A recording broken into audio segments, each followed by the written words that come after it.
Hello बाल बच्चेदार बच्चों, आज जो हम डिस्कस करने जा रहे हैं अभी ऑब्जेक्टिव प्रॉब्लम का ट्रिक बताएंगे, आपको टिप्स बताएंगे जो आप बिना बनाए उसको सॉल्व कर सकते हैं। कुछ ऐसे अच्छे क्वेश्चन पर हम डिस्कस करेंगे जिसको कि आपको बनाने की ज़रूरत नहीं है, बिना बनाए आप उसका आंसर कर सकते हैं, ठीक है। और ये इलेक्ट्रोस्टैटिक्स का कूलम्ब्स लॉ से रिलेटेड क्वेश्चन, और ख़ास बात यह है कि ये जितना भी अभी आप कूलम्ब्स लॉ का क्वेश्चन देख रहे हैं, ये आगे का जो टॉपिक है इलेक्ट्रिक फील्ड, इलेक्ट्रिक इंटेंसिटी, उसमें भी सारा क्वेश्चन आपका बनता है। इसलिए किसी भी एक प्रॉब्लम को एक प्रॉब्लम की जैसा नहीं लेना चाहिए, ये अपने आप में कई प्रॉब्लम होता है, ठीक है। तो चलिए आज हम शुरू करते हैं। मैं आर के जेसर, हमारा channel innovation physics by R K Jesar, हम शुरू करते हैं। तो सबसे पहले देखिए, जितना भी ये डायग्राम आपका क्वेश्चन का ये बना हुआ है, इस सभी क्वेश्चन को हम अभी बिना बनाए सॉल्व करेंगे। इसको बनाने की कोई ज़रूरत नहीं है ना। इसको बिल्कुल जो है सिर्फ थोड़ा सा सोचिएगा, क्वेश्चन आपका ये बन जाएगा। तो सबसे पहले तो देखिए कि ये जो क्वेश्चन है ये क्या है। यह क्वेश्चन आपका क्या कह रहा है? क्वेश्चन है आपका कि यह कोई भी रेगुलर हेक्सागोन है। ये देखिए, ये रेगुलर हेक्सागोन है, रेगुलर हेक्सागोन है। और रेगुलर हेक्सागोन है तो ये एक्स है, मान लीजिए ये भी एक्स है, ये भी जो भी हो एक्स मानिए, आर मानिए। और इसमें नेचुरली यह भी डिस्टेंस क्या होगा, एक्स ही होगा, क्योंकि अगर रेगुलर हेक्सागोन है तो इसमें यह जो होता है ये इक्विलैटरल ट्रायंगल बनता है। क्या बनता है? ये इक्विलैटरल ट्रायंगल बनता है। तो अगर ये एक्स है तो यह भी एक्स होगा और यह भी एक्स होगा। तो क्वेश्चन हमारा यह है कि इस रेगुलर हेक्सागोन के पांचों कॉर्नर पर, 6 पर नहीं है, छठा पे नहीं है, 5 कॉर्नर पर है, 1 2 3 4 5, और छठा पर ये जो है एक कॉर्नर पर कोई भी चार्ज नहीं है।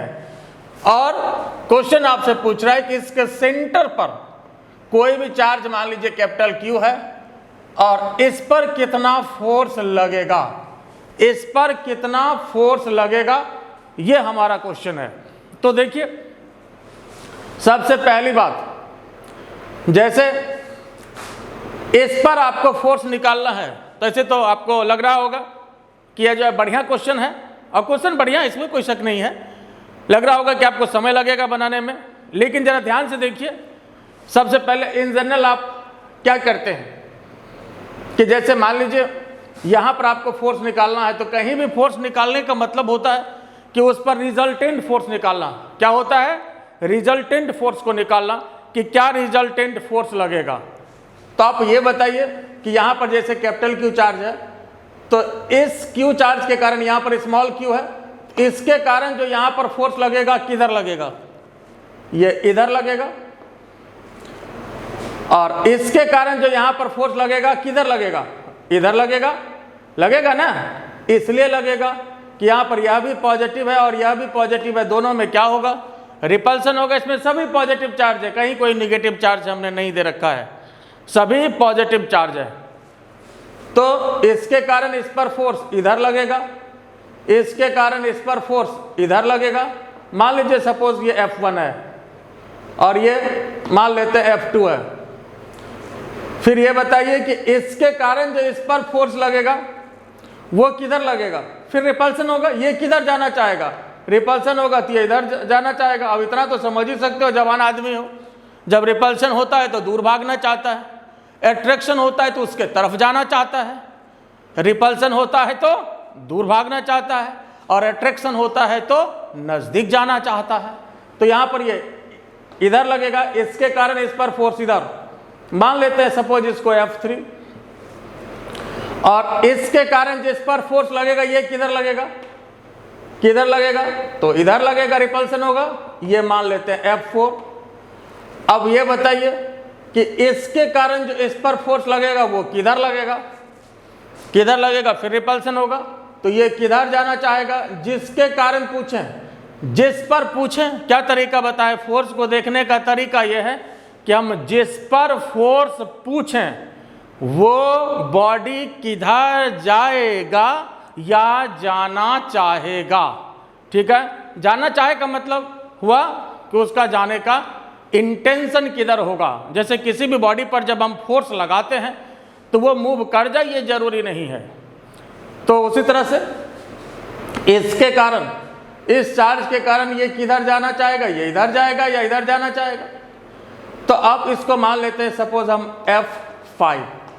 तो अब जरा देखिए साहब कि इसके कारण जो इस पर फोर्स लगेगा, किधर लगेगा, इधर, और इसके कारण इस पर इधर। तो ये दोनों फोर्स बराबर है, इक्वल है और अपोजिट है, दोनों का मैग्नीट्यूड तो बराबर ही होगा। जरा क्या होगा, जरा आप जरा देखें कि ये बताइए कि फोर्स होगा कितना किसी एक के कारण। हम इसके कारण ही हम इस पर पूछे तो फोर्स का वैल्यू कितना हो जाएगा, K, उसके बाद Q इंटू कैपिटल Q, और नीचे दोनों के बीच का डिस्टेंस। तो ये x, ये भी होगा, सभी तो x ही है, ये भी तो x², यही तो होगा ना। तो ये F1 कहें या F2 कहें या F3 कहें, सबका मैग्नीट्यूड तो बराबर ही है इसमें। जरा देखिए F1 का मॉड बराबर F2 का मॉड बराबर F3 का मॉड बराबर F4 का मॉड बराबर F5 का मॉड, सभी का मैग्नीट्यूड तो बराबर ही है, सभी का मैग्नीट्यूड तो बराबर ही है। और कितना है, तो इतना है, कितना है, तो इतना है। ये देखिए KQ into capital Q upon x², तो इतना है। तो पहले तो इधर वाला फोर्स, इधर वाला फोर्स, दोनों क्या करेगा, एक दूसरे को इक्वल और अपोजिट, मतलब दोनों क्या किया, एक दूसरे को बैलेंस कर लिया। फिर देखिए इसके कारण फोर्स ये इधर और इसके कारण ये फोर्स इधर, तो यहां पर फिर क्या किया, ये दोनों को बैलेंस कर लिया। फिर अब देखिए,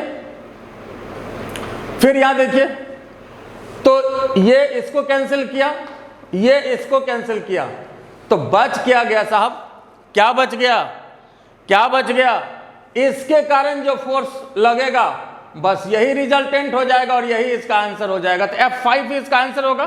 तो कोई एक F5 का वैल्यू तो सबका बराबर है, तो यही इसका आंसर हो गया। आंसर इसका जो है F5 जो बचा आपका, यही रिजल्टेंट हो गया। F5 ही FR हो गया रिजल्टेंट फोर्स, और कितना हो गया, तो KQQ अपॉन x², और ये आपका आंसर हो गया। तो फिर देखिए अब आप कह सकते हैं, मन में होगा सर अभी तो इसमें इतना समय तो लिए बताने में, ये तभी हम आपको समझा रहे हैं। आपको जब एग्जाम में ये क्वेश्चन मिलेगा तो फिर बता रहे हैं आपको कुछ नहीं करना, बनाना कुछ नहीं। तो क्या करना है जरा फिर ये सुनिए। अभी तो चूंकि हमको समझाना था क्वेश्चन को, पहले तो आना चाहिए कि क्यों होगा ऐसा। ऑब्जेक्टिव टिप्स भी समझने के बाद ज़्यादा अच्छा लगता है। तो पहले तो ये बनाने का तरीका हुआ सिंपल वे में।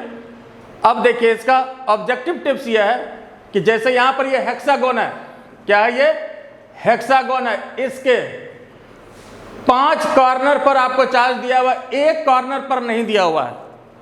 तो रेगुलर हेक्सागोन जैसे अगर होता है, ठीक है, अगर 5 कॉर्नर पर दिया हुआ, एक कॉर्नर पर नहीं दिया हुआ है, तो आप ये एज्यूम कर लीजिए कि जो खुला हुआ कॉर्नर है, मान लीजिए कि अगर वहां पर चार्ज होता तो उसके कारण क्या फोर्स होगा, बस वही आंसर हो जाएगा। बात समझ गए।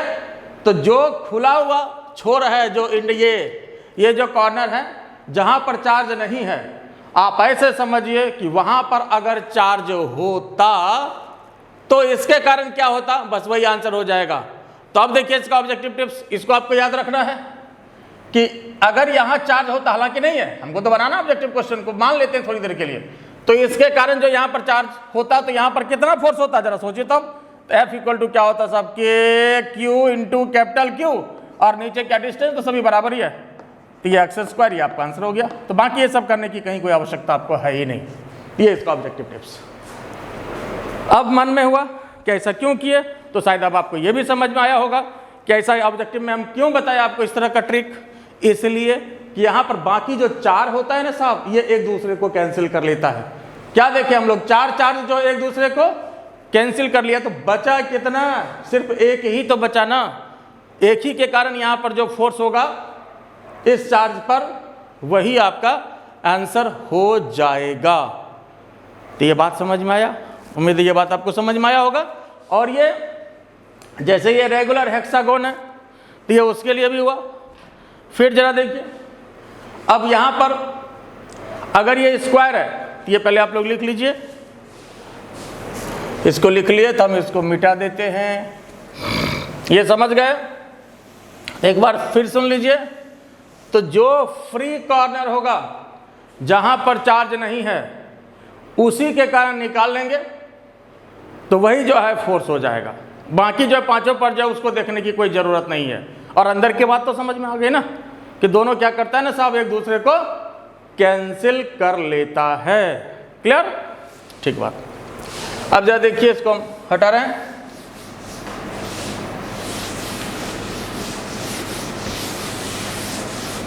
तो अब यहां पर देखिए साहब, अब उसी तरह से देखिए यह जो क्वेश्चन आपके पास है, देखिए यह जो क्वेश्चन है ये जो है, अब क्या करें कि यह कोई भी स्क्वायर है, यह कोई भी स्क्वायर है और इसके 3 कॉर्नर पर कैपिटल क्यू चार्ज दिया गया है। यहाँ देखिए ये है और प्लस है, सभी प्लस, ये माइनस नहीं दिया हुआ है तो प्लस है, ये भी प्लस है और ये छुट्टा कॉर्नर है, मतलब यहाँ पर कोई चार्ज नहीं है।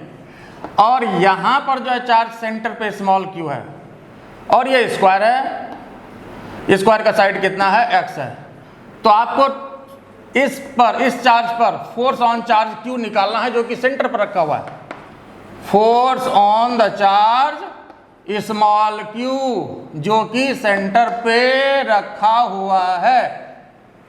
तो हमने क्या बताया, इसका ऑब्जेक्टिव टिप्स क्या बताया, जहां चार्ज नहीं है, जो खुला छोर है, आप उसी को देख लीजिए। सपोज अगर यहां चार्ज होता, सपोज यहां पर चार्ज अगर होता कैपिटल क्यू, तो इसके कारण यहां पर कितना फोर्स होता, तो वही आंसर हो जाएगा।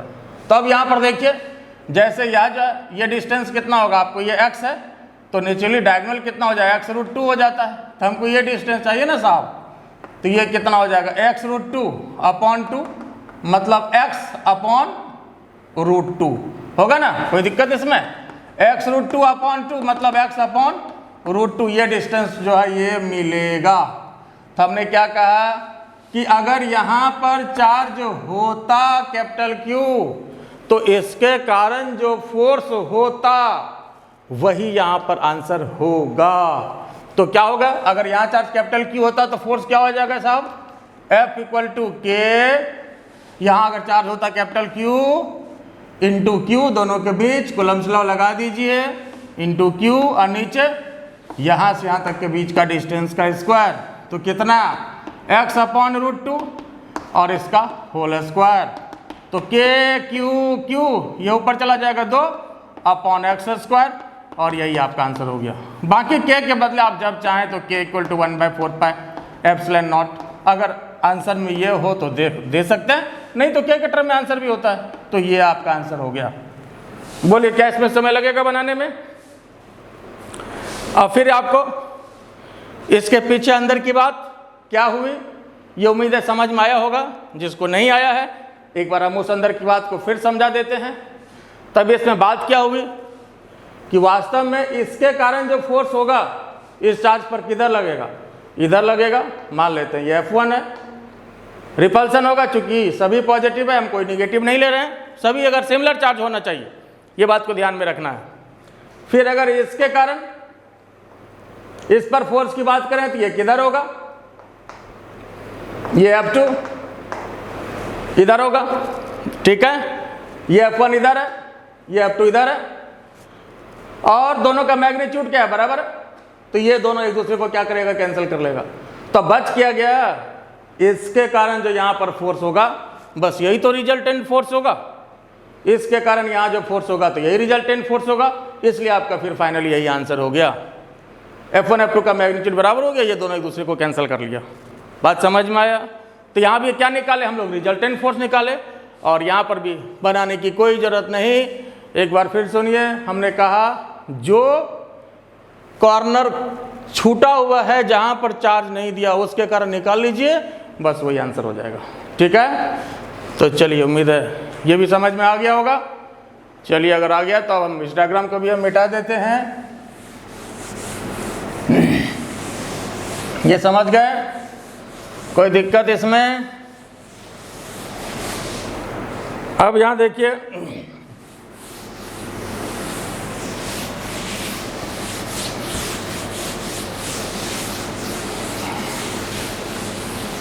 अब यहां देखिए फिर अब यह जो क्वेश्चन है जरा ध्यान से देखिए, यह भी बहुत बढ़िया क्वेश्चन।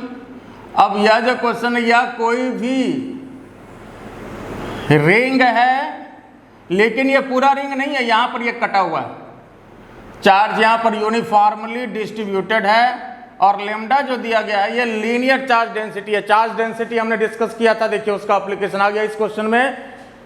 इसके पहले के लेक्चर में हमने चार्ज डेंसिटी डिस्कस किया था, चार्ज कितने तरह का होता है उस पर हम लोग बात किए थे। Linear charge density, surface charge density, volume charge density. जो नहीं देखे हैं तो वो देख लीजिए इसके पहले का, ये वो आपका मैं लिंक भी दे रहा हूं, उसको देख सकते हैं। चलिए देखिए यहाँ पर, तो यहाँ पर लेमडा क्या दिया हुआ है साहब, लेमडा जो है लीनियर चार्ज डेंसिटी है, ये मतलब चार्ज पर यूनिट लेंथ। अब क्वेश्चन ये कर रहा है कि यहाँ पर जो ये पार्ट कटा हुआ है, चार्ज सब जगह है यूनिफॉर्म लेकिन ये पार्ट कटा हुआ है और ये यहाँ से यहाँ तक का जो डिस्टेंस है ये मान लीजिए कि dl है। सपोज स्मॉल एल कैपिटल जो लीजिए, मान लेते हैं यहाँ पर हम dl है, ठीक है। अब क्वेश्चन हमारा ये है कि इस पूरे पार्ट के कारण यहाँ पर इलेक्ट्रोस्टैटिक फोर्स कितना होगा। और मान लीजिए यहाँ पर कोई भी, चूंकि फोर्स की बात करेंगे तो एक चार्ज की भी हमको आवश्यकता पड़ेगी यहाँ पर, और वो मान लेते हैं सपोज यहाँ पर चार्ज Q है, तभी तो इस पर फोर्स लगेगा। कोई चार्ज मान लेते हैं यहाँ पर ये Q है, और यहाँ जो ये कोई dl का मतलब ही हुआ कि ये एलिमेंट्री पार्ट, छोटा पार्ट कटा हुआ है। बड़ा पार्ट थोड़ा हम फिगर में जान के बनाते हैं कि थोड़ा सा लिखने का हमको जगह तो मिले। बात समझ में आया? तो यहाँ पर ये जो पार्ट है ये कटा हुआ और ये बहुत छोटा है, तो यह जो पार्ट है आपका ये पूरे के कारण हमको यहाँ पर इलेक्ट्रोस्टैटिक फोर्स निकालना है। इलेक्ट्रोस्टैटिक फोर्स बोल सकते हैं इसको, कूलम्बियन फोर्स बोल सकते हैं इसको। तो यहाँ पर इलेक्ट्रोस्टैटिक फोर्स निकालना है, कूलम्बियन फोर्स निकालना है, इलेक्ट्रिक फोर्स निकालना है। तो अब देखिए, अब फिर यहाँ पर देखिए टिप्स वही होगा, सब में तरीका तो वही होगा साहब। क्या करना है, देखिए क्या करना है आपको। तो हम ये मान लेंगे कि अगर इस पर, ये पार्ट पर अगर चार्ज होता तो इसके कारण जो यहां पर फोर्स होगा, बस वही इसका आंसर हो जाएगा। बात समझ में आया? देखिए सब में वही कॉन्सेप्ट ले रहे हैं। अगर यहां पर चार्ज होता तो इसके कारण जो इस पर फोर्स लगेगा, बस वही इस क्वेश्चन का आंसर हो जाएगा। तो अब यहां पर सवाल यह है कि यह जो आपका कटा हुआ पार्ट, इस पे चार्ज होगा कितना। तो यहां पर जो हम लोग लेंथ ले रहे हैं, ये कितना ले रहे हैं, dl ले रहे हैं। यहां पर लेंथ कितना ले रहे हैं, dl ले रहे हैं। तो इस पर चार्ज कितना होगा, charge on the elementary part. Problem में ऑब्जेक्टिव क्वेश्चन में इतना लिखने की जरूरत नहीं है, लेकिन हम आपको समझाने के लिए लिख रहे हैं। चार्ज ऑन एलिमेंट्री पार्ट जो ले रहे हैं हम लोग, कितना चार्ज होगा उस पर। तो यहां पर देखिए इकाई लेंथ पर लेमडा चार्ज, इकाई लेंथ पे लेमडा चार्ज, तो dl लेंथ पे कितना चार्ज हो जाएगा, तो लेमडा इंटू dl, और इसको हम मान लेते हैं dq, क्योंकि छोटा चार्ज है ये, छोटू चार्ज dq मान लेते हैं इसको, है ना। क्योंकि एलिमेंट्री पार्ट, और एलिमेंट्री पार्ट आप समझ रहे हैं कि कितना छोटा होता है। आप समझ सकते हो कि 1 मिलीमीटर का भी 1000वां भाग हुआ, ये एलिमेंट्री पार्ट है। लेकिन फिगर में बड़ा बनाना मजबूरी है, तो बनाएंगे। अब यहाँ पर देखिए, तो लेमडा dl ये आपका छोटू चार्ज हुआ dq। तो हमने क्या कहा, कॉन्सेप्ट ये है कि इस छोटू चार्ज के कारण यहाँ पर निकाल दीजिए कितना फोर्स होगा, बस वही आंसर होगा। बाकी तो यह रेडियस आ रहा है, तो ये भी ऑलरेडी यहाँ भी आ रही होगा, इसमें कोई फर्क नहीं। तब इसके कारण निकाल दीजिए, बस यही आंसर हो जाएगा। तब यहाँ पर देखिए, यह जो इस छोटू चार्ज के कारण यहाँ पर फोर्स कितना लगेगा साहब, बोलिए तो।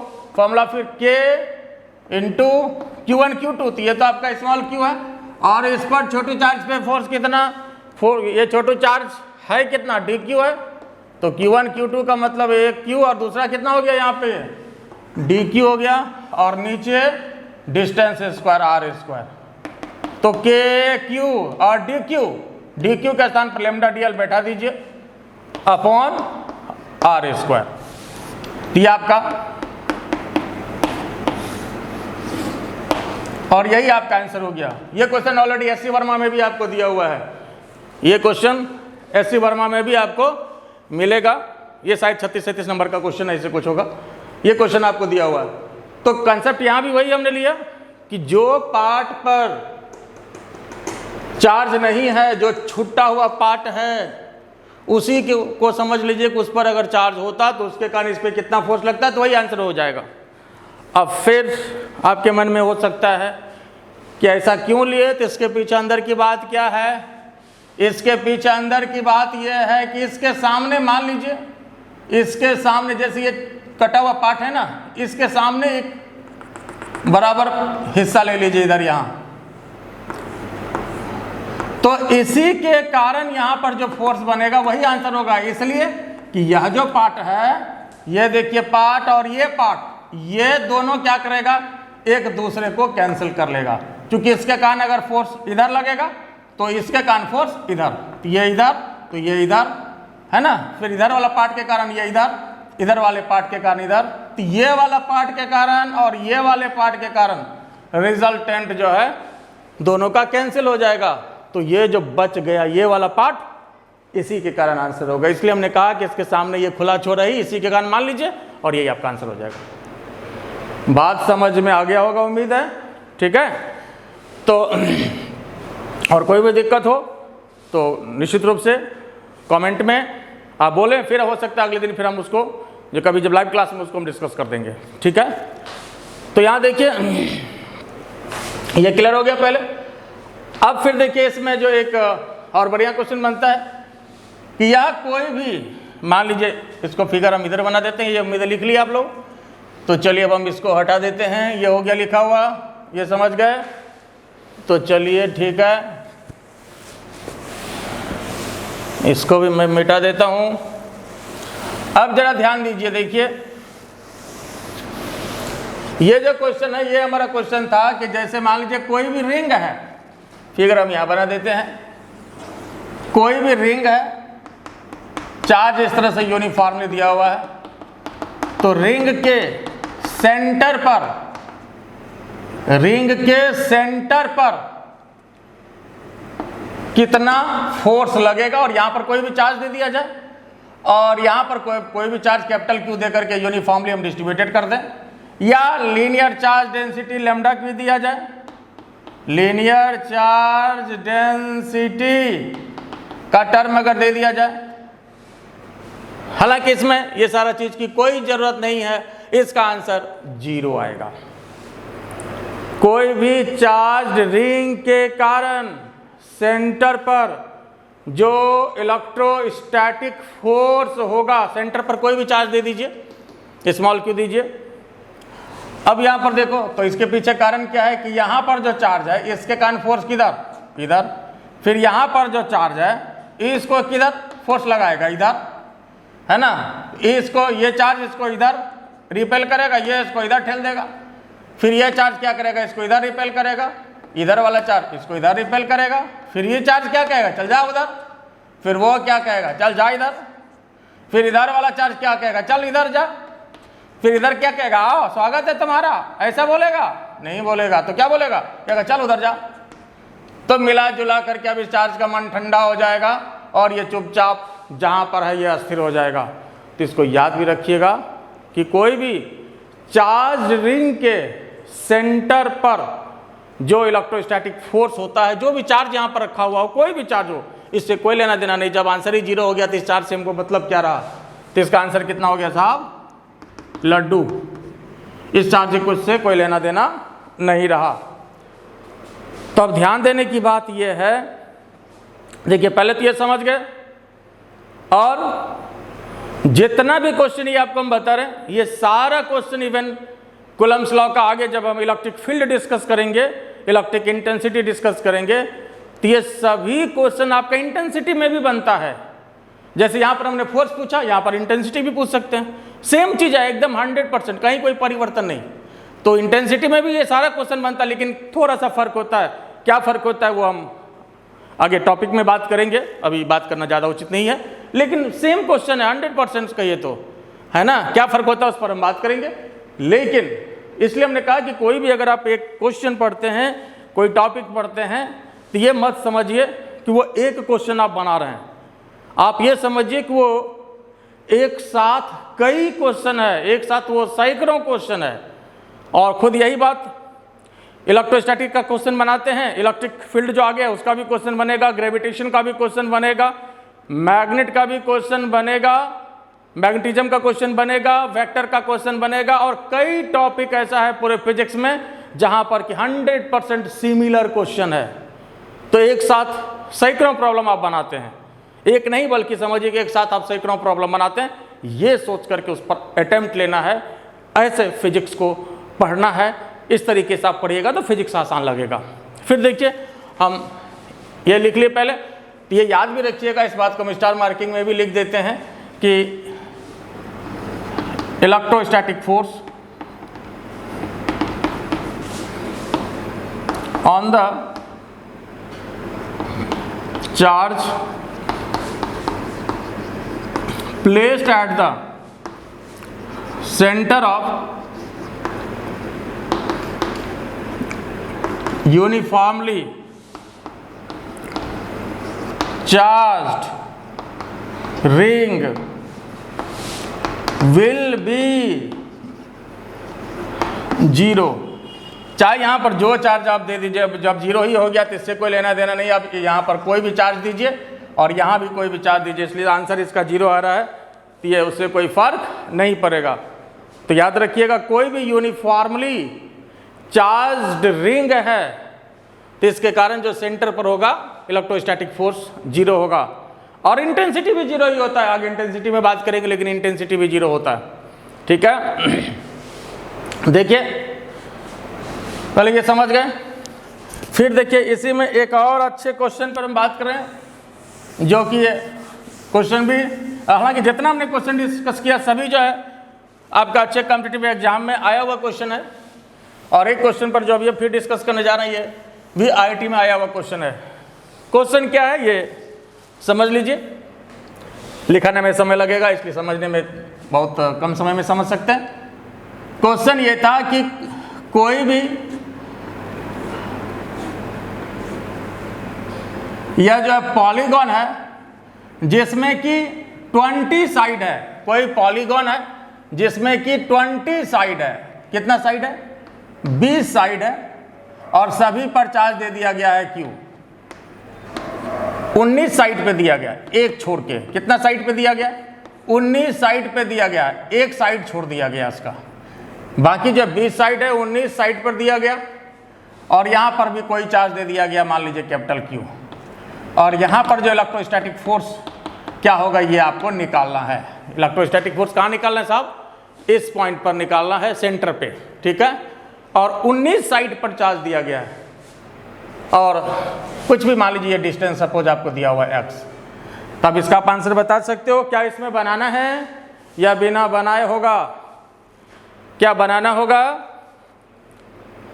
तो इसमें भी बनाने की कोई जरूरत नहीं है। और ऐसे अगर आप क्वेश्चन पढ़िएगा, अगर आपके पास ये ट्रिक नहीं है, ये कॉन्सेप्ट नहीं है, अगर आपके पास ये टिप्स नहीं है, तो फिर आप क्वेश्चन जैसे ही पढ़िएगा कि 20 साइड है 19 पर दिया हुआ है, तो क्वेश्चन पढ़ने के साथ जब मिजाज ठंडा हो जाएगा, सोचोगे आगे बढ़ जाओगे, नहीं अब इस पर ज़्यादा दिमाग नहीं लगाना। लेकिन ये बहुत ही आसान क्वेश्चन।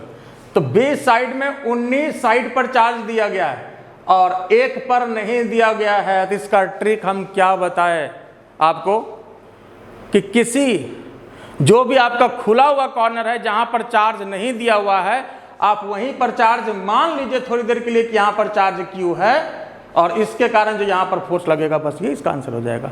तो यहाँ पर मान लीजिए अगर Q चार्ज होता तो इसके कारण इस पर फोर्स कितना होता है? F=K, और यहाँ पर चार्ज होता Q, और यहाँ पर तो कैपिटल Q है ही, और नीचे दोनों के बीच का डिस्टेंस का स्क्वायर।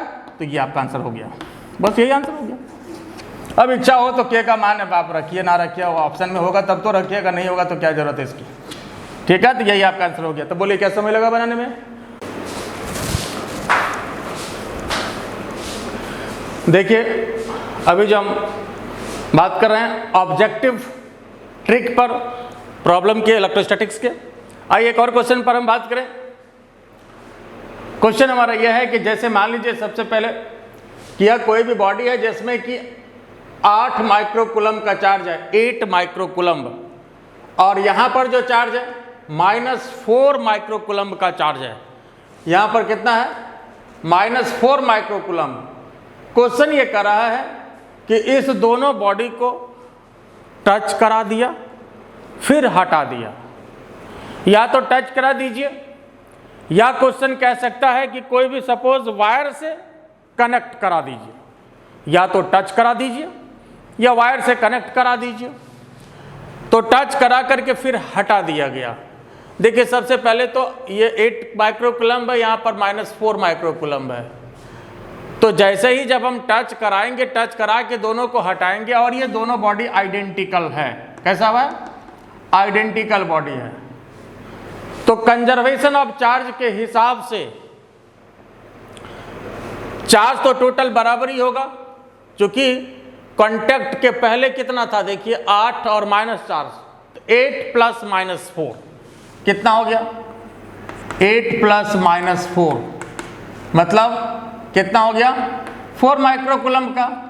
तो ये 4 माइक्रोकूलम कनेक्शन के बाद भी होना चाहिए। तो दोनों में कैसे बटेगा?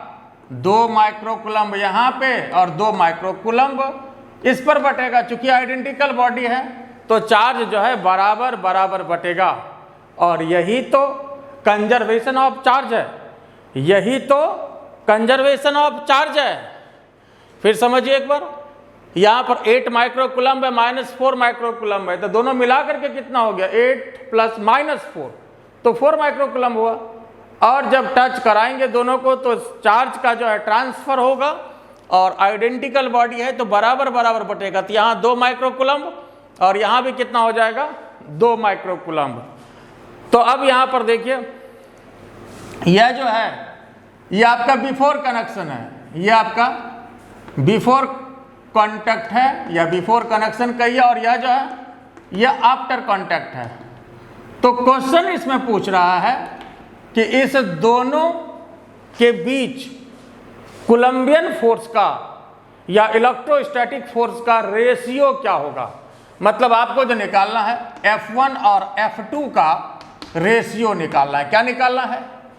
F1 और F2 का रेशियो निकालना है। ये आपका क्वेश्चन है, ठीक है। तो यहां देखिए बिफोर कांटेक्ट क्या होगा? इलेक्ट्रोस्टैटिक फोर्स जरा बताइए तो F1 की अगर हम बात करें बिफोर कांटेक्ट, पहले जरा क्वेश्चन को समझ लें, फिर हम इसका ऑब्जेक्टिव टिप्स भी देंगे आपको कि बिना बनाए कैसे सॉल्व करना ऑब्जेक्टिव के लिए। तो यहाँ पर F1 कितना हो जाएगा साहब? कितना हो जाएगा बोलिए? कि उसके बाद 8 माइक्रोकूलम है, तो 8 क्या हम लोग लेते हैं formula Q1 Q2 upon R²। तो K Q1 Q2 8 हो गया, और यहाँ पर जो है 4 है ना। और यहाँ पर जैसे 10⁻⁻6 से गुना कर देते हैं हम लोग कूलम बनाने के लिए, तो यहाँ पर भी 4 और 10⁻⁻6 से गुना कर दीजिए कूलम बनाने के लिए, और नीचे डिस्टेंस स्क्वायर। ये आपका F1 हो गया। अब यहाँ पर जो आफ्टर कॉन्टैक्ट जरा देखिए तो क्या होगा फॉर्मूला आफ्टर कॉन्टैक्ट? क्या फॉर्मूला होगा? F2 क्या इसके लेंगे? K, फिर Q1 कितना? 2, यहाँ भी 10⁻⁻6 और यहाँ भी फिर 2 × 10⁻⁻6, और नीचे क्या? डिस्टेंस तो बदल नहीं रहा है ना साहब। डिस्टेंस तो जो वहाँ था वही यहाँ, डिस्टेंस में कोई परिवर्तन आपको करने कह भी नहीं रहा है। तो अब यहाँ पर देखिए नीचे जो है डिस्टेंस फिर वही रहा, तो इसको फर्स्ट मान लेंगे और इसको सेकेंड मान लेंगे, और उसके बाद क्या करना है? दोनों का रेशियो निकालना है। तब यहाँ पर क्या कर दीजिए? डिवाइडिंग, 1 में 2 को डिवाइड कर दिए, F1 अपॉन F2। तो जो बनाने का तरीका है इसके हिसाब से, तो यहाँ पर कितना हो गया साहब? K × 8 × 10⁻⁻6, 4 × 10⁻⁻6, 10⁻⁻6, नीचे R² जब डिवाइड करेंगे तो यहाँ पर R² ऊपर जाएगा जनाब, और यहाँ पर K 2 10⁻⁻6, 2 × 10⁻⁻6 यह हो जाएगा। तो जरा देखिए साहब, ये तो इसका मैदान साफ हो गया। जो कटे कटाइए, जो बचे बचाइए, ये भी खत्म हो गया। तो यहाँ क्या हो जाएगा साहब, देखिए तो 32, 8 इंटू 4 हुआ ना, 8 इंटू 4 32 और नीचे 2 इंटू 2, तो 32/4 मतलब कितना हो गया 8:1 और ये आपका आंसर। ठीक है, 8:1 ये आपका आंसर है। जैसे मान लीजिए अगर इस क्वेश्चन का ऑप्शन आपके पास होता 4:1, 8:1, 2:1, 5:1, सपोज ये आपका आंसर है, ऑप्शन है। तो आंसर हम लोग यहाँ पर निकाल चुके और यह जो हम लोग निकाले इस तरह से बना करके निकाले। अब देखिए अगर इसी क्वेश्चन को आपको ऑब्जेक्टिव में सॉल्व करना है तो उसका जो ट्रिक है, इतना करने की कोई ज़रूरत नहीं है। अगर बनाना है तब तो ठीक है, बनाएंगे हम लोग, लेकिन ऑब्जेक्टिव के लिए इतना करने की कोई आवश्यकता नहीं है। तो क्या करना है जरा देखिए, ऐसे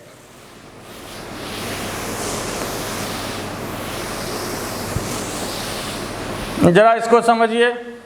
क्वेश्चन क्या कर रहा है, 8 माइक्रोकूलम था, यहाँ -4 माइक्रोकूलम हो गया, और फिर यहाँ आफ्टर कनेक्शन जो होगा बटेगा बराबर बराबर, ये तो पता ही है आपको, बराबर बराबर बटेगा। पहले भी टोटल चार्ज था 8 - 4 तो 4 हुआ, और यहाँ पर भी 4 होना चाहिए, 2 इंटू 2 में बट गया, ये तो आपको पता है। कुछ नहीं करना आपको, F1 और F2 का रेशियो चाहिए, ऊपर खाली इस दोनों को गुना कर दीजिए। 8 इंटू 4 नीचे 2 इंटू 2 हो गया आपका answer 32, 32/4, 8:1, this is your answer.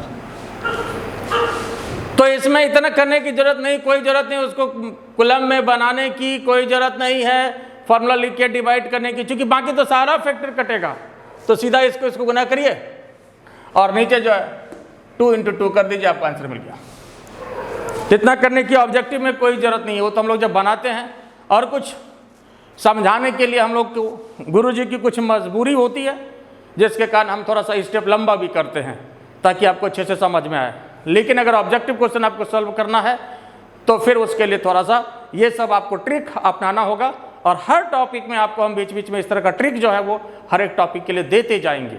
ठीक है, देखिए कुछ जो मेजर टाइप ऑफ क्वेश्चन होता है जो बार बार आएगा, हर टॉपिक में आएगा, जिसकी हम बराबर बात करते हैं, वो आपको हम याद दिलाते जाएंगे। ठीक है, तो ये बात समझ गए। और अब आइए, अब जो हम क्वेश्चन डिस्कस करने जा रहे हैं वो बहुत ही खूबसूरत क्वेश्चन, और कई बार उसको एग्जाम में पूछ चुका है, इवन कॉम्पिटिटिव एग्जाम में भी, लेकिन बढ़िया क्वेश्चन है। और कह सकते हैं कि यह जो क्वेश्चन हम डिस्कस करने जा रहे हैं, ये एक क्वेश्चन 100 क्वेश्चन के बराबर होगा, कम से कम मिनिमम एक क्वेश्चन ये 100 क्वेश्चन के बराबर होगा। और ये क्वेश्चन जो है आपको ऑब्जेक्टिव में भी पूछा गया है, लेकिन ये ऑब्जेक्टिव क्वेश्चन नहीं है, ऑब्जेक्टिव जैसा इसको नहीं ट्रीट करना है। तो फिर पहले इसको हम लोग देखें। ठीक है, देखिए क्वेश्चन हमारा ये कि मान लीजिए यहां पर चार्ज कैपिटल Q है, यहां भी कैपिटल Q है सपोज, और दोनों के बीच का डिस्टेंस d है, और यहां पर कोई भी चार्ज जो है ये स्मॉल q है। क्या है? स्मॉल q चार्ज है, और ये डिस्टेंस जो x है, और ये इसका मिड पॉइंट है, परपेंडिकुलर बाइसेक्टर है। ये क्वेश्चन जरा समझिए, डायग्राम सिंपल है लेकिन क्वेश्चन बहुत सुंदर है।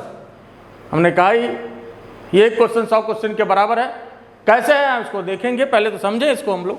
यहाँ पर कोई भी चार्ज है, ये कैपिटल Q है, यहाँ पर ये स्मॉल q है, और ऑब्जेक्टिव क्वेश्चन ये नहीं है, लेकिन पूछा हुआ ऑब्जेक्टिव क्वेश्चन में कई बार है, तो इसलिए इसको जो बिल्कुल पहले तो समझ लें, फिर इसके आंसर को जो है आपको याद रखना है। लेकिन समझे पहले, ये Q है, थ्योरी के टाइप से इसको समझिए। Q है, ये Q है, दोनों के बीच का डिस्टेंस d है, और यहाँ पर कोई भी चार्ज स्मॉल q है x डिस्टेंस पर, और यहाँ पर इलेक्ट्रोस्टैटिक फोर्स क्या होगा। तो हमारा क्वेश्चन है फाइंड आउट, पहले तो find out electrostatic force on the charge small q। Find out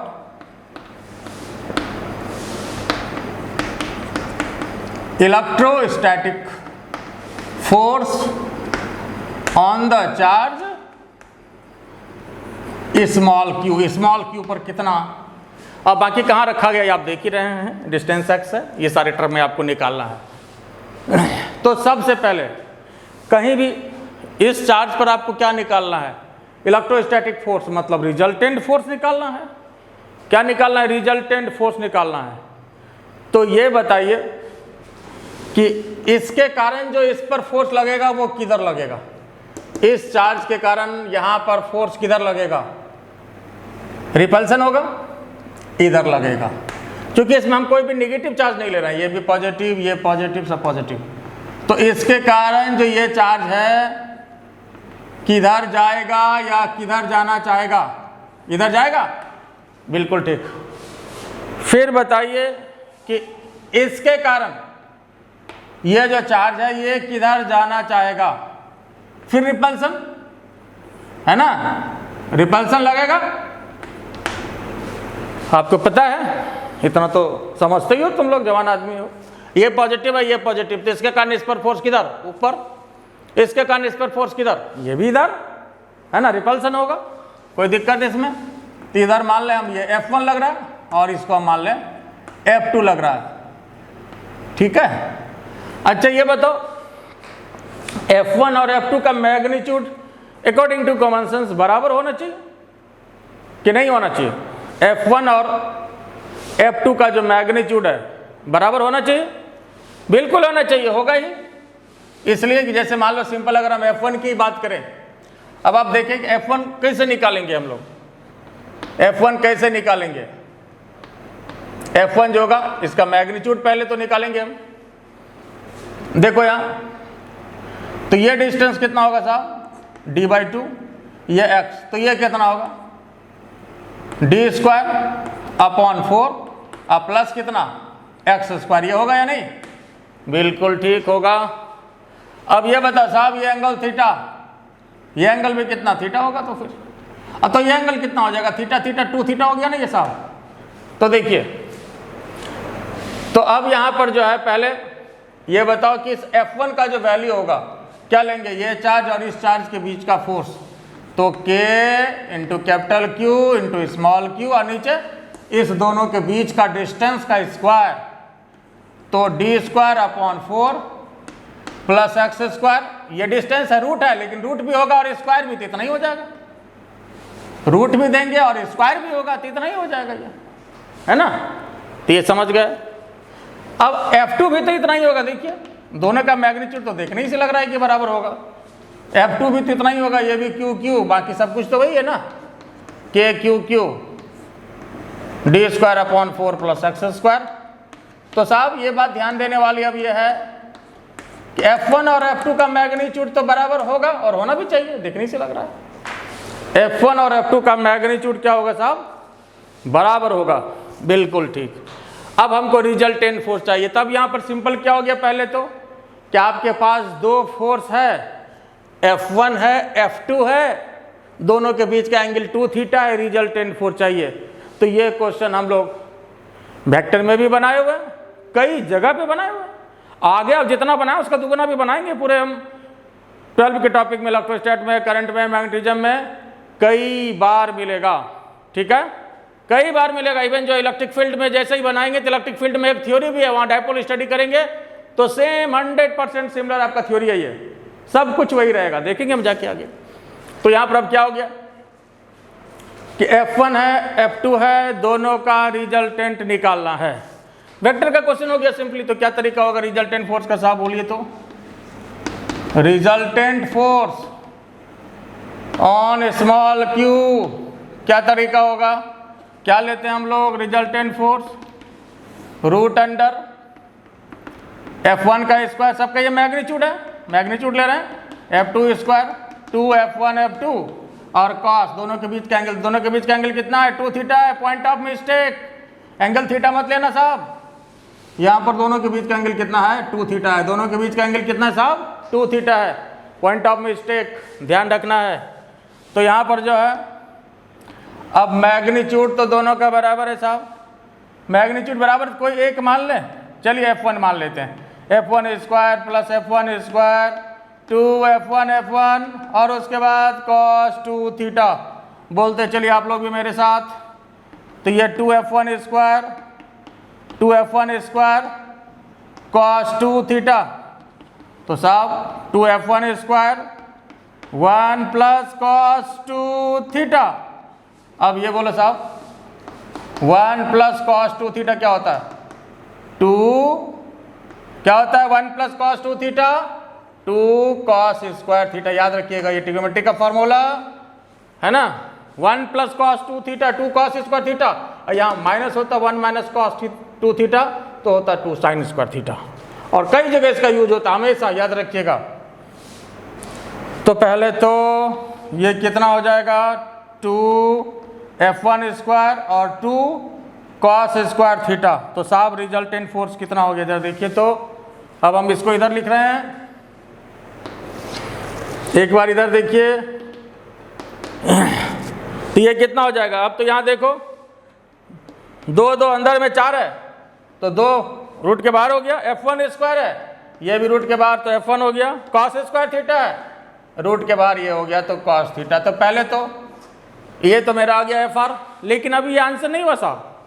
तब इसमें टारगेट हमारा होगा F1 का वैल्यू बैठाएंगे, फिर cos थीटा का वैल्यू बैठाएंगे। ठीक है, F1 का वैल्यू बैठाएंगे, cos थीटा का वैल्यू पुट करेंगे। तब बोलो साहब F1 कितना? अभी निकाले भैया देखिए, K Q और नीचे D square upon 4 plus x square. ये F1 का वैल्यू, अब cos थीटा का वैल्यू बैठाना। साहब देखिए जरा इस ट्रायंगल में cos थीटा कितना हो जाएगा? कोई ट्रायंगल ले लीजिए, इससे कोई फर्क नहीं है। cos थीटा बोलिए साहब, cos थीटा कितना? ये ट्रायंगल देखिए, cos थीटा बताइए। cos थीटा इक्वल टू कितना बोलिए? B/H। तो x अपॉन ये root under D square upon 4 plus x square. बोलो साहब कोई दिक्कत? तो 2K capital Q into x और नीचे कितना हो जाएगा? D स्क्वायर अपॉन 4 अब प्लस कितना? X square. यहाँ पर देखिए एक पावर है, ये रूट है आधा, तो इसका मतलब ये 3/2 पावर हो जाएगा। तो यहाँ पर यही इसका आंसर हो गया रिजल्टेंट फोर्स का। यह किसका आंसर हो गया साहब? रिजल्टेंट फोर्स का। FR equal to 2K Q x upon D square upon 4 plus x square और 2 द पावर 3/2। पहले तो ये बात आपको समझ में आया या नहीं आया? ये क्लियर हो गया?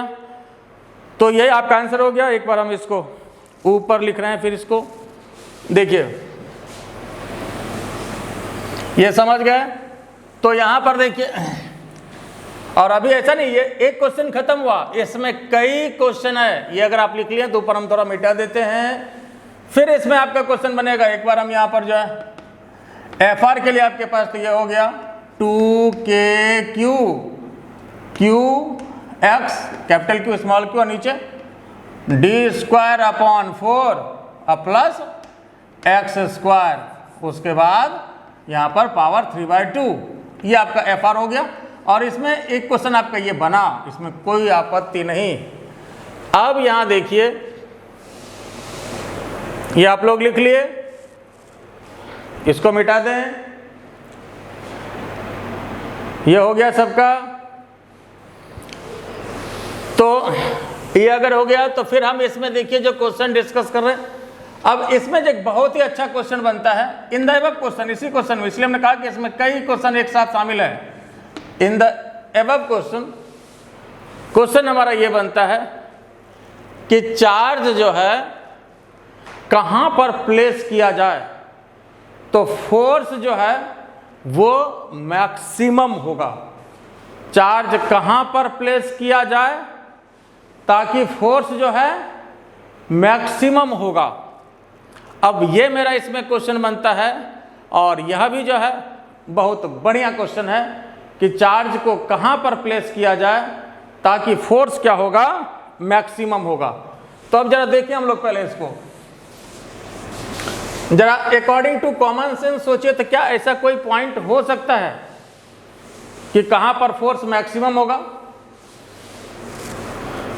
फोर्स कहां पर मैक्सिमम होगा? अच्छा ये बताइए, जैसे मान लीजिए कि अगर यहां पर हम चार्ज प्लेस करें तो फोर्स कितना होगा, बीच में अगर चार्ज प्लेस करें तो फोर्स कितना होगा, सोचिए।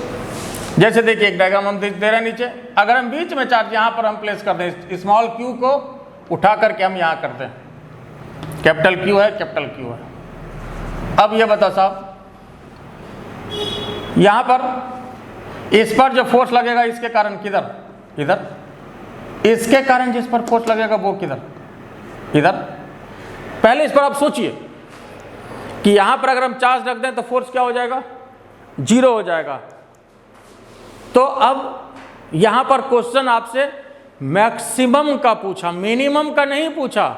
मिनिमम का अगर क्वेश्चन हो तब आप इसमें कह सकते हैं, यह भी क्वेश्चन बनता है कि चार्ज को कहां पर रखें, तब इसका आंसर हो जाएगा अगर चार्ज सेंटर पे हो यहां पे तो आपका फोर्स कितना हो जाएगा, मिनिमम होगा। और 0 हो जाएगा तो 0 से मिनिमम क्या है, 0 से कम तो कुछ भी नहीं है, इसलिए इसमें कोई आपत्ति की बात नहीं है, इसमें इससे कम तो हो ही नहीं सकता है।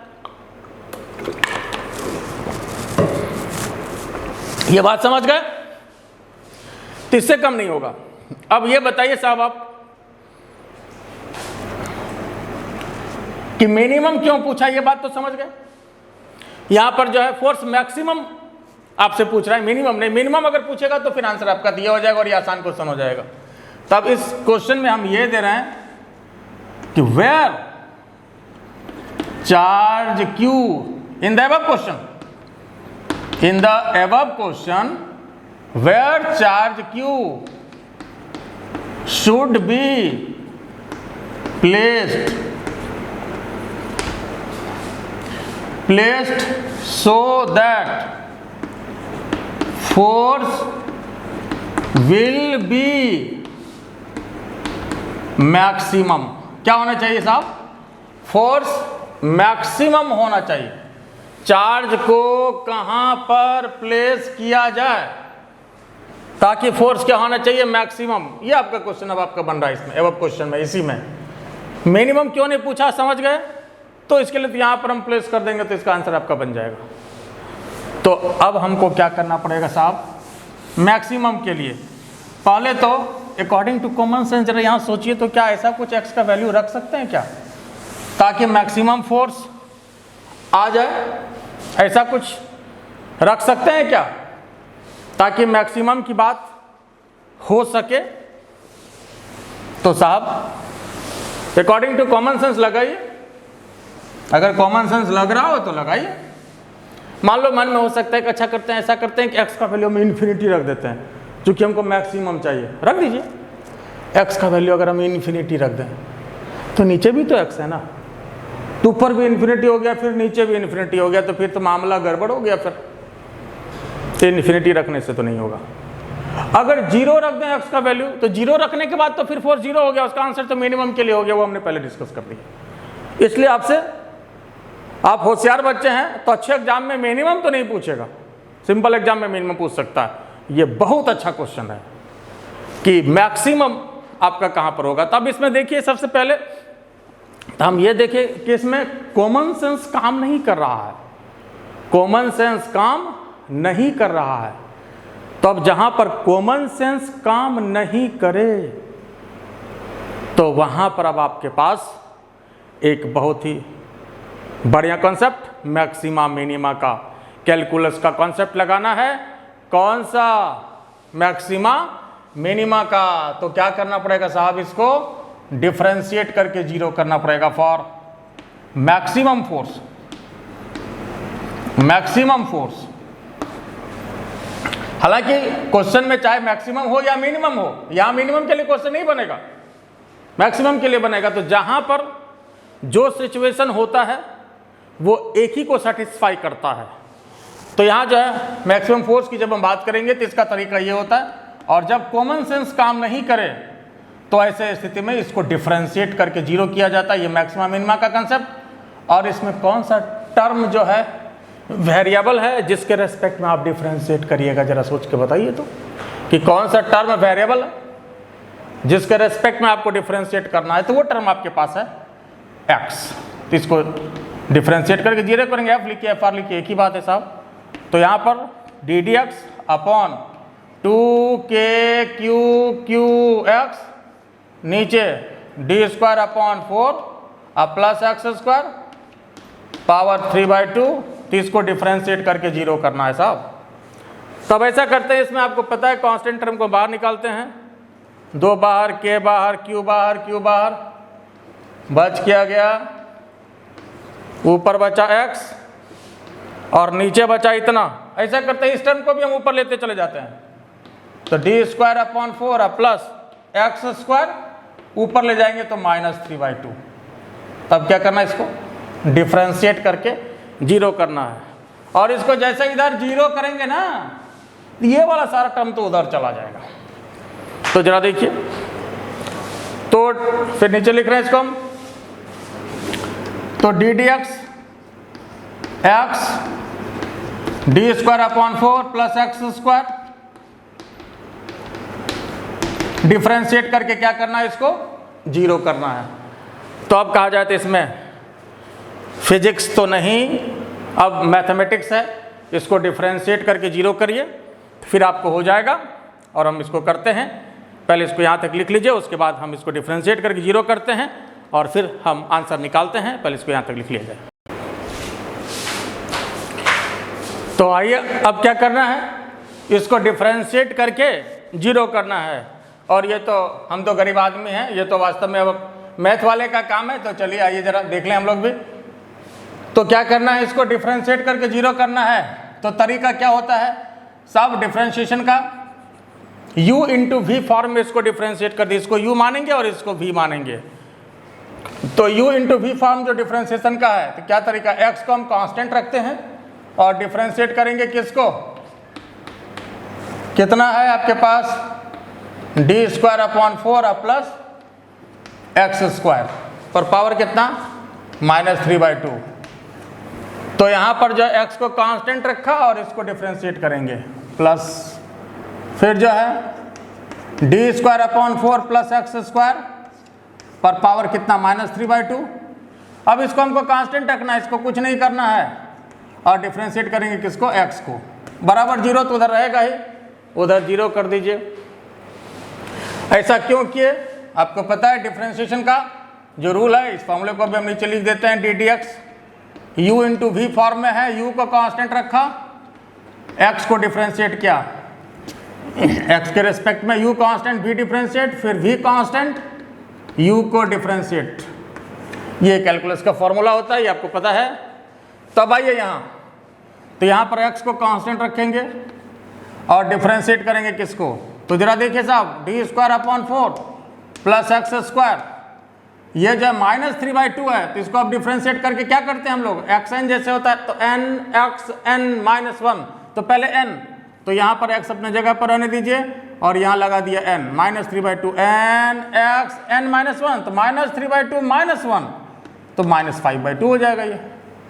और क्या अब डिफ्रेंशिएशन हो गया जी, नहीं साहब, फिर इसको डिफ्रेंशिएट किया जाता है तरीका में। तो फिर ये तो d तो कांस्टेंट है, तो इसका डिफ्रेंशिएशन जीरो हो गया, तो एक्स स्क्वायर का डिफ्रेंशिएशन कितना हो गया, 2x हो गया। तो अब इसका डिफ्रेंशिएशन हो गया है ना, पहले पावर का डिफ्रेंशिएशन किया, फिर इसको डिफ्रेंशिएट किया, तो इसका डिफ्रेंशिएशन 2x। अब फिर देखिए क्या तरीका होगा, अब इसको तो कांस्टेंट रखना, इसमें कोई खास बात नहीं, इसको तो कुछ करना नहीं है, ये तो आपका कांस्टेंट रहेगा। अब x का डिफ्रेंशिएशन x के रेस्पेक्ट में ये तो 1 होता है, 1 लिखिए ना लिखिए कोई फर्क नहीं है, उधर फिर जीरो कर दीजिए। अब यहाँ देखिए ये 2 भी कटेगा, तो यहाँ पर आप क्या आ गया, -3x² D square upon 4 plus x square power कितना, -5/2। अब इसको उधर लेके चले जाइए साहब, D square upon 4 plus x square उधर लेके जाइएगा, तो ये जो प्लस था ये सिर्फ माइनस हो गया, फर्क जो है इसी बात का होगा। अब इधर तो फिर ये जीरो हो गया, ठीक बात है। अब यहाँ पर देखिए ये जो माइनस माइनस था ये भी साफ हो गया, मतलब माइनस माइनस प्लस हो गया, ये तो साफ हो गया, ठीक बात है। अब देखिए यहाँ पर 3x² D square upon 4 plus x square -5/2, ठीक है। तो अब यहाँ देखो, एक बार हम फिर इसको लिख लिया आराम से, माइनस माइनस का चक्कर अब खत्म है, और यहाँ जो है -3/2। तो अब इसको इधर लेते जाते हैं, फायदा क्या होगा जरा देखिए, ध्यान से देखिए, ध्यान से देखिए, यहाँ पर नहीं तो नहीं समझने की पूरी गारंटी है, फुल कंसंट्रेशन दीजिए मैथ बायो दोनों के लिए। इसको नीचे यहाँ करिए, d²/4 + x² -3/2, नीचे फिर आ गया d²/4 और ये जो -5/2, ये दोनों में फर्क पावर का है खाली, -5/2 ऊपर जाएगा साहब, तो क्या हो जाएगा बोलिए, तो माइनस ये ऊपर जाएगा, तो बोलिए -3/2 + 5/2, मतलब ये समझ लीजिए कि 2.5 में 1.5 गया, बचा कितना 1, 2.5 में 1.5 गया, बचा 1, तो कितना हो गया साहब 3x² = कितना d²/4 प्लस x²। अब एक पावर को लिखने की जरूरत तो नहीं है, तब ये हो गया। अब आइए इसी बात को हम यहाँ पर लिख रहे हैं, फिगर को भी अब हम हटा दे रहे हैं, इसकी कोई ज़रूरत नहीं है। तो अब यहाँ देखिए साहब क्या करना है, देखिए यहाँ पर, तो ये 3x² = कितना d²/4 प्लस x²। अब इसको इधर लाइए, तो 3x² - x² कितना हो जाएगा, 3x² में x² को घटाइए, कितना आएगा 2x² = कितना d²/4। कोई तकलीफ इसमें, ये समझ गए। तो x² = कितना d²/8, तो x = कितना d²/8 पर रूट मारेंगे साहब, तो d/2√2, और यहाँ पर प्लस माइनस भी दे सकते हैं, तो +- d/2√2। तो ये आपका फाइनल आंसर हुआ इसके लिए कि इतने डिस्टेंस पर जब हम रखेंगे तो ऐसे स्थिति में क्या होगा साहब, फोर्स का वैल्यू मैक्सिमम होगा। अब यहाँ पर आपके मन में हो सकता है कि यहाँ प्लस माइनस का क्या मतलब है, तो मतलब प्लस माइनस का ये है कि जैसे यहाँ पर कैपिटल Q था, यहाँ भी कैपिटल Q था, तो यहाँ पर ये x डिस्टेंस कितना आया d/2√2, ये ऊपर हुआ, इतना डिस्टेंस ऊपर, dx का मान इतना। अगर Q को हम नीचे भी तो रख सकते हैं, यहाँ पे इतना ही डिस्टेंस पर अगर हम नीचे रख दें d/2√2, तो यहाँ पर जो है 4 जगह रख दें तो ऊपर भी रख सकते हैं और नीचे भी। तो इतने डिस्टेंस पर रखेंगे तो मैक्सिमम फोर्स होगा। अब इसका बात समझ में आया कि क्यों ऐसा हुआ, इसलिए कि यहाँ पर तो 0 हो जाएगा, यहाँ पर तो फोर्स मिनिमम हुआ, यहाँ जब 0 हुआ तो जैसे जैसे ऊपर जाएंगे तो फोर्स क्या होगा, बढ़ेगा बढ़ेगा बढ़ेगा बढ़ेगा बढ़ेगा, और यहाँ पर मैक्सिमम। फिर इसके बाद जाएंगे तो घटेगा, इसके बाद फिर आप ऊपर जाएंगे तो फिर घटता जाएगा, और यहाँ भी मैक्सिमम, फिर इसके नीचे जाएंगे तो घटता जाएगा। इसके पीछे अंदर की बात यह है कि नीचे वाला जो पावर x, नीचे का जो पावर था, फिर वो इफेक्टिव हो जाएगा इसके बाद, ठीक है। तो मैक्सिमा मिनिमा का कंसेप्ट तब आता है जब कॉमन सेंस उसमें मैक्सिमम मिनिमम वाले क्वेश्चन में काम नहीं करता है, हमेशा याद रखिएगा। तो यह मैक्सिमम मिनिमा जो है एक ऑपरेशन है, ज़बरदस्त टूल्स है, और ऑपरेशन ये है, और ये साधारण केस में इस्तेमाल नहीं होता है। अगर काम अगर टेबलेट से चल जाए, इंजेक्शन से चल जाए, तो फिर इसको करने की कोई ज़रूरत नहीं है। अगर कॉमन सेंस से ही मैक्सिमम मिनिमम डिसाइड हो जाता है, कई बार ऐसा क्वेश्चन होता है कि जैसे यहाँ पर मैक्सिमम मिनिमम कॉमन सेंस से डिसाइड हो जाता है, यहाँ पर मिनिमम का क्वेश्चन तो कॉमन सेंस से डिसाइड हो गया कि यहाँ पर होगा तो मिनिमम होगा, लेकिन मैक्सिमम का क्वेश्चन कॉमन सेंस से डिसाइड नहीं होता है। तो जब कॉमन सेंस काम नहीं करे तो वैसे स्थिति में फिर जा कर के हम लोग इसमें मैक्सिमा मिनिमा का कॉन्सेप्ट लगाते हैं। फिर देखिए अब इस क्वेश्चन में और भी क्वेश्चन बनता है, जिस पर भी हम बात करेंगे, है ना। और भी अच्छा क्वेश्चन बनता है इस पर, लेकिन वो जो हम बात करेंगे अब इंटेंसिटी में जाकर के हम उसमें बात करेंगे। तो ये बात समझ में आया कि प्लस माइनस का क्या मतलब है, ऊपर भी हो सकता है और नीचे भी हो सकता है, दोनों स्थिति में ये याप बनता है। और फिर इसमें यह भी पूछ सकता है कि फोर्स का वैल्यू बताइए, मैक्सिमम फोर्स का वैल्यू। तो एक्स का मान इतना बैठा देंगे फोर्स में, एक्स का वैल्यू जैसे ही आप इतना पुट कर देंगे, जो फोर्स का हमारे पास फॉर्मूला निकाले थे ऊपर, तो मैक्सिमम फोर्स का वैल्यू फिर निकल जाएगा। तो इसमें ये इतना तरह का क्वेश्चन बनता है। और भी क्वेश्चन इससे रिलेटेड हम बात करेंगे जो इंटेंसिटी में होता है। जैसे यहीं पर इसमें फोर्स की बात हुई, हमने क्यों कहा कि अपने आप में 100 क्वेश्चन है, तभी और भी उसमें कई क्वेश्चन बनता है। और इसमें ये फोर्स की भी बात हुई, जैसे यहीं पर फोर्स पूछा गया आपसे, इंटेंसिटी भी पूछा जा सकता है। तो सब कुछ इतना ही करना पड़ेगा, बस थोड़ा सा जरा सा चेंज लास्ट में है, वो क्या है, वो इंटेंसिटी में बताएंगे। बाकी यहाँ तक सब कुछ वही, कहीं कोई परिवर्तन नहीं, इंटेंसिटी में यही करना होगा। तो क्या देखिए, ये वेक्टर का भी क्वेश्चन है, फोर्स का भी क्वेश्चन है, और कोई भी वेक्टर के लिए है ना, कोई भी वेक्टर के लिए है। इलेक्ट्रोस्टैटिक्स का भी क्वेश्चन है, इलेक्ट्रिक फील्ड का भी क्वेश्चन है, इलेक्ट्रिक इंटेंसिटी का भी क्वेश्चन है, ग्रेविटेशन का भी क्वेश्चन है। ये आपका क्वेश्चन ग्रेविटेशन में भी बनता है ना। ग्रेविटेशन में कैसे बनता है साहब, तो देखिए जैसे हमने कहा कि यहाँ पर जैसे मास, सपोज ये कैपिटल एम दे दिया, यहाँ पर कैपिटल एम दे दिया, और जैसे यहाँ पर जो है स्मॉल एम या कैपिटल एम जो भी दे दिया, तो हम इस चार्ज पर हम इस मास पर हम पूछ सकते हैं बाकी दोनों के कारण फोर्स क्या होगा। तो बिल्कुल फिर यहाँ भी यही काम होगा। इसके कारण अगर हम यहाँ बात करेंगे तो अट्रैक्शन होगा, ये इसको इधर खींचेगा, ये इसको इधर खींचेगा, और रिजल्टेंट फोर्स यहाँ भी निकालना होगा, F1 F2 रिजल्टेंट फोर्स हमको चाहिए। ये आपका जो है ग्रेविटेशन का क्वेश्चन हो गया। फिर मैग्नेटिज्म में भी क्वेश्चन बनेगा, और ये एक टाइप ऑफ क्वेश्चन है, ये कई तरह का क्वेश्चन अपने आप में है।